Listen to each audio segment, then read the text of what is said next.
बिस्मिल्लाहिर्रहमानिर्रहीम। अस्सलाम वालेकुम नाज़रीन, आप यूट्यूब चैनल देख रहे हैं। मैं इमरान खान हूँ। साबिक़ वज़ीर-ए-आज़म इमरान खान साहब को एक मरतबा फिर जेल के अंदर होने वाले ट्रायल में सज़ा सुना दी गई है। ये एक पूरा पैटर्न है।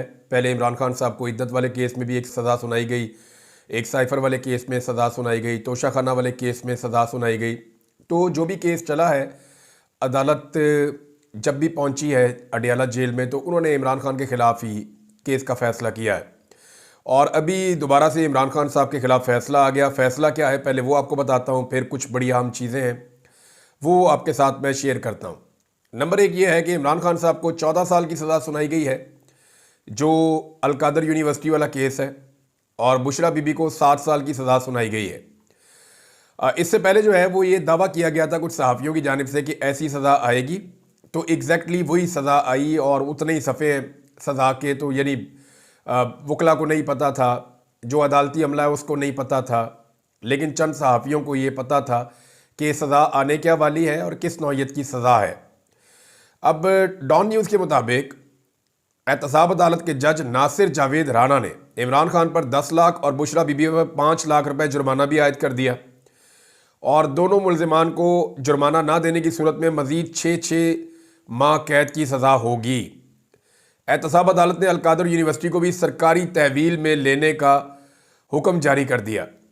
सज़ा जब सुनाई गई तो इमरान खान साहब जो है वो कमरा अदालत में मौजूद थे जेल के अंदर, जबकि साबिक़ खातून अव्वल बुशरा बीबी इमरान खान साहब की अहलिया वो भी जेल में मौजूद थी और कमरा अदालत में थी, और उन्होंने वहाँ पे गिरफ़्तारी दे दी, उन्हें गिरफ़्तार कर लिया गया।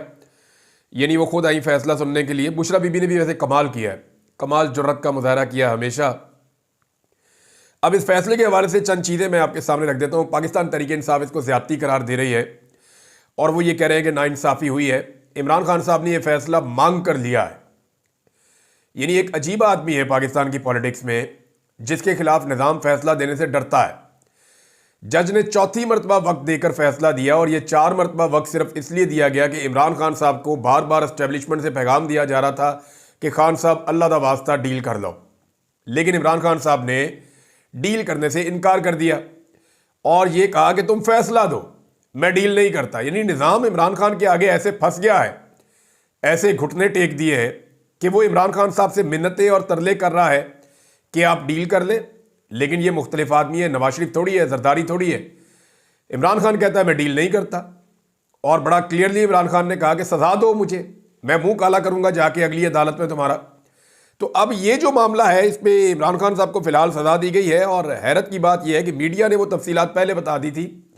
उन्हें यह फैसला कैसे पता चला? मुर्तज़ा सुलंगी जो निगरान वज़ीर इत्तलात और ये PDM की जमातों के बहुत करीब आदमी है, इमरान खान साहब के बुग़्ज़ में यह भरा हुआ है, और जो पाकिस्तान के अंदर धांधली हुई है उसका एक ये मोहरा भी है, और एस्टेब्लिशमेंट के टाउट के तौर पर भी एक किरदार अदा करता है। तो ये मुर्तज़ा सुलंगी नामी टाउट ने जैसे ही फैसला आया, अभी तो फैसला सहाफ़ियों को मिला भी नहीं था, किसी के पास नहीं था, इसने जो है वो सबसे पहले फैसला पोस्ट करना शुरू कर दिया ट्विटर के ऊपर। फिर उसके बाद मीडिया ने मैराथन चलाना शुरू कर दी। यानी इस मरतबा एक नया दाव खेला गया जो माजी में ऐसा नहीं किया गया।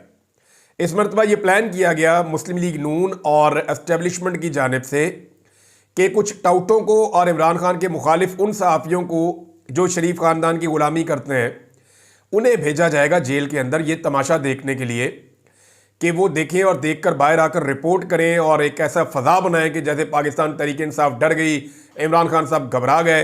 लेकिन वहाँ पे दूसरे सहाफ़ी और बाकी लोग भी मौजूद थे, अदालत का अमला भी मौजूद था और वकला भी मौजूद थे। तो खबर तो छुपती नहीं है, चीज़ें बाहर आ जाती हैं। इमरान खान साहब की फैमिली भी वहाँ पर मौजूद थी। अब मीडिया में जनाब मैराथन हो रही है कि जनाब इमरान खान साहब बहुत परेशान है, ये और वो है, सारा झूठ इन्होंने बोलने की कोशिश की, लेकिन जितने गैर जानिबदार सहाफ़ी वहाँ पे मौजूद थे उन्होंने निकल के बताया जनाब इमरान खान साहब ने हमेशा की तरह, हमेशा वो जब इमरान खान साहब फैसला सुनते हैं तो मुस्कुराते हैं और कहका लगाते हैं, तो इमरान खान ने वही किया, वो मुस्कुरा रहे थे। बल्कि उनकी बहन अलीमा खान ने यह कहा कि देखें ये ऑब्वियस है, जब ये फैसला आता है तो आपको तकलीफ़ होती है कि मेरे भाई के ऊपर इतना गलीज़ और घटिया इल्ज़ाम लगाया गया है, जिसने सारी ज़िंदगी 1 रुपए की करप्शन नहीं की, उसको जो है वो सीरत-उन-नबी पढ़ाने के लिए एक यूनिवर्सिटी बनाने की सज़ा दी जा रही है। तो ऑब्वियस है कि आप थोड़ी उदासी आती है। तो इमरान खान ने अपनी बहनों को कहा कि तुम्हारे मुंह क्यों बन रहे हैं, शक्लें मत बनाओ, मुस्कुराओ, कोई मसला नहीं है, इससे कोई फर्क नहीं पड़ता। तो अल्लाह रब्बुल इज़्ज़त का उन्होंने हवाला भी दिया कि अल्लाह रब्बुल इज़्ज़त ही सज़ा और जज़ा का मालिक है, ये लोग कुछ नहीं कर सकते। तो ये अलीमा खान साहिबा ने बाहर आकर बताया, मीडिया ने बड़ा रोला रुला डाला, लेकिन इमरान खान ने एक बात कही थी कि मुझे डरा हुआ देखना इनका ख्वाब रह जाएगा। और अभी तक मैं ये देख रहा हूं कि एस्टेब्लिशमेंट डरी हुई है। वो बेचारे आते हैं कोई प्रेस कॉन्फ्रेंस करने, सा खुश्क हुआ होता है। हुकूमत डरी हुई है, पुलिस डरी हुई है, इंतजामिया डरी हुई है, ब्यूरोक्रेसी डरी हुई है, एस्टेब्लिशमेंट के सांस खुश्क हुए हैं। और वो एक आदमी जिससे ये सारे मिलकर लड़ रहे हैं, वो अकेला आदमी जो है वो डरा हुआ नहीं है। उसने कहा था कि मुझे डरा हुआ देखना इनका ख्वाब रह जाएगा। और ये सारे मिलकर इमरान खान को क्या डराते? ये एक बुशरा बीबी को नहीं डरा सके। बुशरा बीबी के बारे में रिपोर्ट हुआ कि वो चॉकलेट खा रही थी जिस वक्त जज फैसला दे रहा था, और जज ने जब उनके खिलाफ फैसला दिया तो उन्हें इस बात की भी परवाह नहीं थी।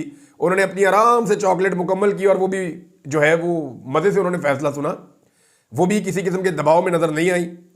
बल्कि इमरान खान साहब से एक बड़ा घटिया सवाल एक शख्स ने वहाँ पे किया और एक मजहबी कार्ड इस्तेमाल करने की कोशिश की कि खान साहब आप सिर्फ ला इलाहा इल्लल्लाह क्यों कहते हैं, आप यहाँ पे क्यों रुक जाते हैं? यानी ये कितना गलीज और घटिया हमला है मजहबी नौइयत का कि एक शख्स को पहले जानबूझ के एक झूठी चीज़ के अंदर कातलाना हमला उसके ऊपर करवाया गया और अब दोबारा से उसके खिलाफ वही कार्ड इस्तेमाल किया जा रहा है और इसके लिए जो है वो घटिया लोगों को पहुंचाया गया अदालत के अंदर, जेल में। यानी इमरान खान के वकील बाहर खड़े हैं, वो अंदर जाना चाहते हैं, उन्हें जाने नहीं दिया जा रहा। जो न्यूट्रल जर्नलिस्ट हैं वो कई मरतबा अंदर जाना चाहते हैं, उन्हें जाने नहीं दिया जाता। और अपनी मर्जी के बंदे अंदर पहुंचाए गए ताकि वो जाके इमरान खान साहब को बाहर आके कुछ और रिपोर्ट करना चाहें जो हुकूमत चाह रही है या एस्टेब्लिशमेंट चाह रही है। बहरहाल वो कख भी नहीं कर सके, एक टके की कामयाबी नहीं हुई, बल्कि इसका उल्टा नुकसान हुआ। तो सवाल किया कि आप ला इलाहा इल्लल्लाह क्यों कहते हैं? इमरान खान ने कहा कि ईमान ही मुकम्मल नहीं होता जब तक आप मोहम्मद रसूलुल्लाह सल्लल्लाहु अलैहि वसल्लम आप ये नहीं कहते, तब तक तो ईमान ही मुकम्मल नहीं होता। ये इमरान खान साहब ने जो है वो टका के जो है वो तमाचा रसीद किया। तो ये जनाब इमरान खान साहब हैं, उन्होंने कहा जी कि इनका ख्वाब रह जाएगा मुझे डरा हुआ देखना। ना ये इमरान खान को खामोश करवा सका पूरा निज़ाम मिलकर, और हत्ता कि ये बुशरा बीबी को या इमरान खान की बहनों को भी खामोश नहीं करवा सका। ये इमरान खान के भांजे को नहीं तोड़ सका, यानी जिसकी बड़ी कलरफुल लाइफ है, नौजवान है, उसका बेचारे का कारोबार है, उसकी अपनी प्रैक्टिस है, उसकी अपनी फैमिली है, उसकी नई नई शादी हुई है। ये उस नौजवान को नहीं तोड़ सके जिसके इतने सारे स्टेक्स हैं अपनी लाइफ में। और उसकी माँ ये कहती है कि मामू को धोखा मत देना तुम। यानी ये इस लेवल का ये खानदान जो है वो अकड़ा हुआ है इस पूरे निज़ाम के सामने। इस निज़ाम को घुटनों के ऊपर लेकर आ गया ये खानदान। इमरान खान साहब ने जो स्टेटमेंट दिया वो स्टेटमेंट पहले आप सुन लें, फिर इस फैसले के बारे में कुछ चीज़ें और हैं वो मैं आपको बताता हूँ। सबसे पहले तो आपने घबराना नहीं है, ये इमरान खान साहब ने कहा। यानी जब उस आदमी के खिलाफ फैसला आया, 14 साल की सज़ा हुई है, और उस आदमी का पहला जुमला है कि सबसे पहले तो आपने घबराना नहीं है। मैं इस आमरीत को कभी तस्लीम नहीं करूँगा, और इस आमरीत के खिलाफ जद्दोजहद में मुझे जितनी देर भी जेल की काल कोठरी में रहना पड़ा मैं रहूँगा, लेकिन अपने असूलों और कौम की हकीकी आज़ादी की जद्दोजहद पर समझौता नहीं करूँगा। हमारा आज़म हकीकी आज़ादी, जमहूरियत और कानून की हुक्मरानी है, जिसके हुसूल तक आखिरी गेंद तक लड़ते रहेंगे। कोई डील नहीं करूँगा और तमाम झूठे केसेस का सामना करूँगा। मैं एक बार फिर कौम को कहता हूँ कि हमूदुर रहमान कमीशन रिपोर्ट पढ़ें। पाकिस्तान में 1971 की तारीख दोहराई जा रही है। याह्या खान ने भी मुल्क को तबाह किया था, और आज भी डिक्टेटर अपनी आमरीत को बचाने के लिए, अपनी ज़ात के फ़ायदे के लिए ये सब कुछ कर रहा है और मुल्क को तबाही के दहाने पर लाकर खड़ा कर दिया है। आज अलकादर ट्रस्ट के काले फैसले के बाद अदलिया ने अपनी साख मजीद तबाह कर दी है। जो जज आमरीत को सपोर्ट करता है और इशारों पर चलता है उसे नवाजा जाता है। जिन जजेस के नाम इस्लामाबाद हाई कोर्ट के लिए भेजे गए उनका वाहिद मेरिट मेरे खिलाफ फैसले देना है। यह केस तो दरअसल नवाज शरीफ और उसके बेटे के खिलाफ होना चाहिए था, जिन्होंने बरतानिया में अपनी 9 अरब की प्रॉपर्टी मलक रियाज को 18 अरब में बेची। सवाल तो यह होना चाहिए कि उनके पास 9 अरब कहां से आए। पनामा में इनसे जो रसीदें मांगी गईं वो आज तक नहीं दी गईं। कादी फायद ईसा के साथ मिलकर हुदैबिया पेपर मिल्स में अरबों रुपए की मनी लॉन्ड्रिंग माफ करवाई गई। अलकादर यूनिवर्सिटी शौकत खानम और निमल यूनिवर्सिटी की तरह आवाम के लिए एक मुफ्त फलाही इदारा है। जहां तलबा सीरत-उन-नबी सल्लल्लाहु अलैहि वसल्लम के बारे में तालीम हासिल कर रहे थे। अलकादर यूनिवर्सिटी से मुझे या बुशरा बीबी को 1 टके का फायदा नहीं हुआ और हुकूमत को 1 टके का भी नुकसान नहीं हुआ। अलकादर ट्रस्ट की जमीन भी वापस ले ली गई, जिससे सिर्फ गरीब तलबा का नुकसान हुआ जो सीरत-उन-नबी सल्लल्लाहु अलैहि वसल्लम के बारे में तालीम हासिल कर रहे थे। अलकादर ट्रस्ट का ऐसा फैसला है जिसका पहले से ही सबको पता था। चाहे फैसले की ताखीर हो या सजा की बात, सबसे पहले ही मीडिया पर आ जाता है। अदालती तारीख में ऐसा मजाक कभी नहीं देखा गया। जिसने फैसला जज को लिखकर भेजा है उसी ने मीडिया को भी लीक किया है। मेरी अहलिया एक घरेलू खातून है जिनका सियासत से कोई ताल्लुक नहीं है। बुशरा बीबी को सिर्फ इसलिए सजा दी गई ताकि मुझे तकलीफ पहुंचाकर मुझ पर दबाव डाला जाए। इन पर पहले भी घटिया केसेस बनाए गए, लेकिन बुशरा बीबी ने हमेशा इसे अल्लाह का इम्तिहान समझकर मुकाबला किया है और वो मेरे काज के साथ खड़ी है। मुज़ाकरात में अगर 9 मई और 26 नवंबर पर जुडिशल कमीशन बनाने पर कोई पेशरफ्त नहीं होती तो वक्त ज़ाया करने की कोई फायदा नहीं है। बददियानत लोग कभी न्यूट्रल अंपायर को नहीं आने देंगे। ये चीटर्स हैं। हुकूमत जुडिशल कमीशन के मुतालबे से इसीलिए राय फरार इख्तियार कर रही है क्योंकि वो खुद बददियानत है। ये इमरान खान साहब का स्टेटमेंट है। कुछ चीजें और इमरान खान साहब ने बोली हैं, वो भी मैं आपको बता देता हूं। चादर और चार दीवारी का तकद्दुस पामाल करने वाले पुलिस वालों को प्लॉट दिए गए और जो साथ है वो आजाद और जो मुखालिफ है उन्हें सजाएं दी गई। एक आमिर अपनी जात के लिए सब कुछ कर रहा है। गौर से सुन लें, मैं किसी किस्म की डील नहीं करूंगा। 1971 में जनरल याया ने मुल्क तबाह किया, आज भी आमिर अपने फायदे के लिए यही काम कर रहा है। सजा जितनी भी सुनाए इससे कोई फर्क नहीं पड़ता। नवाज, शहबाज और जरदारी डिक्टेटर के साथ हैं, इसलिए इनकी सजाएं माफ हैं। गौर से सुन लें, मैं किसी किस्म की डील नहीं करूंगा, चाहे मुज़ाकरात हो या कुछ भी हो। डिक्टेटर्स ने हमेशा मुल्क तबाह किया है। इमरान खान साहब बड़े स्टेट वे आ रहे हैं। वो पाकिस्तान में एस्टेब्लिशमेंट को छोड़ने वाले नहीं हैं। एस्टेब्लिशमेंट भी अब इस बात को जानती है कि ये आदमी उन्हें कभी माफ नहीं करेगा और ये आदमी उनके लंबे इक्तदार के सूरज को गरूब किए बगैर आराम से नहीं बैठेगा। तो अमेरिका से मार खाने के लिए मैंने आपको थोड़े दिन पहले कहा था कि ये एस्टेब्लिशमेंट की असेसमेंट है कि अमेरिका ने हमें मारा तो कुछ हद तक मारेगा और उसका नुकसान पाकिस्तान को होगा, लेकिन अगर इमरान खान को हमने छोड़ दिया तो वो हमें नहीं छोड़ेगा और इसका नुकसान पाकिस्तान को नहीं होगा, इसका नुकसान एस्टेब्लिशमेंट की 70 साल से जारी अजारादारी को हो जाएगा। उनकी मिथ टूट जाएगी जो वो नहीं चाहते कि टूटे। नाज़रीन, इसमें एक और स्टेटमेंट है वो मैं आपको बताना चाहता हूं। हुई तो मुझे तकलीफ है। वैसे मरियम नवाज ने सीरत-उन-नबी के निसाब की तौहीन की है। यानी वहां पे क्या पढ़ाया जाता था? अलकादर यूनिवर्सिटी में सीरत-उन-नबी सल्लल्लाहु अलैहि वसल्लम पढ़ाई जाती थी। तो मरियम नवाज ने एक जगह पे तलबा से बात करते हुए कहा कि अब उस यूनिवर्सिटी में इस्लामी तालीम हम पढ़ाएंगे, जादू और टूना नहीं पढ़ाएंगे। यानी जादू टूना पढ़ाना या सिखाया वहां पे नहीं जाएगा। अब आप अंदाज़ा करें कि दीनी तालीमात का मजाक उड़ाना, उसे जादू और टूना करार देना, ये इंतहाई अनफॉर्चुनेट है, बदकिस्मती है। मरियम नवाज को अपना स्टेटमेंट वापस लेकर माफ़ी मांगनी चाहिए, क्योंकि वहाँ पे जो निसाब पढ़ाया जाता है उसको एक नज़र देख लें, आपको पता चल जाएगा कि सीरत-उन-नबी के ऊपर वहाँ पे लोगों को पढ़ाया जाता है। चंद सवालात नाज़रीन खड़े हो गए हैं। नंबर एक ये है कि ये केस शुरू होता है मलिक रियाज के पैसों से। पाकिस्तान का पूरा मीडिया मैराथन ट्रांसमिशन कर रहा है, लेकिन किसी में भी इतनी जरूरत नहीं थी कि वो मलिक रियाज का नाम ले या उनके टिक्कर चलाएं या उनके बारे में बताएं। यानी जिसको फायदा हुआ उसका नाम भी नहीं ले रहे और उससे किसी ने पूछा भी नहीं। अब ये कहा जाता है कि इमरान खान ने मलिक रियाज को फायदा पहुंचाया, तो सजा इमरान खान को दे दी, मलिक रियाज को पूछा भी नहीं जिसको फायदा हुआ। यानी ये आपको अजीब नहीं लग रहा? दूसरा, ये पैसा मुतनाज़े तब हुआ जब नवाज शरीफ को बरतानिया में उनके दौरे हुकूमत में 9 अरब रुपए की रिश्वत दी गई। इस पर कोई सवाल पूछा ही नहीं गया।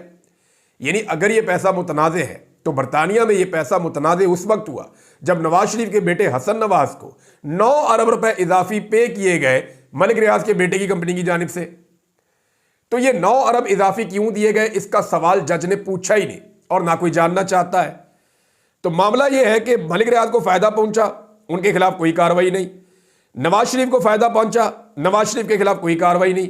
और इमरान खान को टके का फायदा नहीं पहुंचा और इमरान खान को 14 साल सजा सुना दी। अब एक चीज आप और देखें कि इल्जाम इमरान खान पे लगाया गया 190 मिलियन पाउंड। वैसे ये जो केस है इसका नाम अलकादर यूनिवर्सिटी केस है। एस्टेब्लिशमेंट ने ये पहला केस इमरान खान के खिलाफ बनाया था और ये उड़ जाएगा जाके हाई कोर्ट में। इसके अंदर कुछ भी नहीं है, क्योंकि मैंने इसमें जो पहले दिन सवाल किए थे वो सवालात आज भी वैलिड है। इस बुनियाद पे आप सजा नहीं दे सकते किसी आदमी को। तो इल्जाम लगाया जी इमरान खान साहब ने 190 मिलियन पाउंड चोरी किए हैं और इमरान खान साहब के ऊपर जुर्माना कितना किया है? 3000 पाउंड से भी कम, यानी 10 लाख पाकिस्तानी रुपयों का जुर्माना कर दिया। यानी इल्जाम लगाया 190 मिलियन पाउंड्स। और जनाब यहां पे जुर्माना क्या किया गया? रिकवरी तो पैसों की होती है ना, अगर करप्शन का पैसा है तो उसकी रिकवरी होती है। क्योंकि इमरान खान पहले दिन से कह रहे हैं पैसा तो मैंने लिया ही नहीं, पैसा तो पड़ा हुआ सरकार के पास और उसके ऊपर ये सूद इकट्ठा कर रहे हैं, 1 रुपया नहीं लिया। और अगर मेरा फैसला गलत था तो ये इसको रिवर्स कर दे। शहबाज शरीफ 2 दफा वजीर आजम बन गया, उसके बाद अभी तक रिवर्स नहीं किया। बीच में वो काकड़ भी आया, उसने भी रिवर्स नहीं किया। तो इमरान खान ने जो गलत किया उसको रिवर्स कर देते, वो भी नहीं किया। वो पैसा जो है वो वहीं पे पड़ा हुआ सरकार के पास, सुप्रीम कोर्ट के अकाउंट के अंदर। और 190 मिलियन पाउंड की गिरदान करने के बाद जुर्माना कितना किया? 10 लाख रुपए, जो 3000 पाउंड भी नहीं बनता। तो बुशरा बीबी को भी जो है वो 1.5-2.5 पाउंड जो है वो जुर्माना कर दिया। अब आप अंदाजा करें कि किस तरीके से पाकिस्तान में प्रोपेगेंडा खड़ा किया गया था। चंद सवालात और है नाज़रीन। एक तो यह कि जो मुल्क में पैसा वापस लाया उसको सजा दे दी, और जो मुल्क से पैसा लूट कर बाहर लेकर गया और जो लूट कर लेकर गया, जिन्होंने बाहर जजीरे बनाए, जिन्होंने बाहर जायदादें और महल बनाए, जिन्होंने बाहर कारोबार खड़े किए, उन्हें फूलों के हार पहनाए जाते हैं क्योंकि वो सिस्टम का हिस्सा है। जिस शख्स ने यूनिवर्सिटी बनाई उसको सजा दे दी, और जिस शख्स ने कौम के पैसे को लूट कर फैक्ट्रियां बनाई उसे किसी ने नहीं पूछा। जिसने कौम के बच्चों के लिए तालीमी इदारा बनाया जहां सीरतुन नबी पढ़ाई जाती है, उस शख्स को निशाने इबरत बना रहे हैं। और जिसने अपने बच्चों के लिए जायदादें बनाई उन्हें कोई पूछ भी नहीं रहा। सीरतुन नबी की तालीम आम करने वाले को सजा हो रही है। गालम गलोच का कल्चर आम करने वाला जो है, उसकी बेटी और उसका भाई दोनों एक वजीर आजम और एक वजीर आला बनकर बैठे हुए हैं। यहां इस मुल्क में कौम के बच्चों को फायदा पहुंचाना नाजायज और अपने बच्चों को कौम के पैसों से फायदा पहुंचाना ऐसा लगता है कि जायज कर दिया गया है। ये जो जज है ना जिसने फैसला सुनाया, जरा इसके बारे में भी आप देखें।